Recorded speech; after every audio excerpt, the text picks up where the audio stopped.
আল্লাহর 30টা দিন Uttara BNA centre থেকে শুরু করে একেবারে এয়ারপোর্টের পরে কাওলা পর্যন্ত এই রাস্তাটা ব্লক থাকে।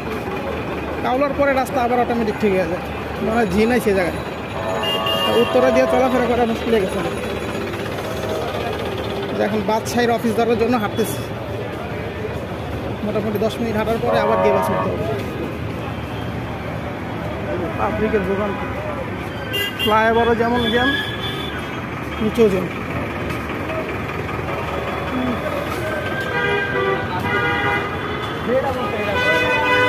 ভুক্তভোগী আছেন কে কে জানেন? এই যে ভিআইপি পাসের লেগে আমরা আটকে রাখছি।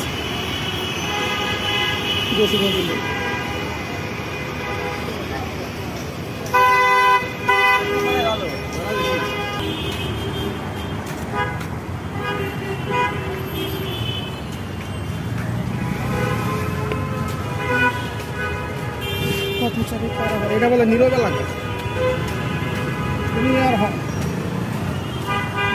নীরব এলাকা।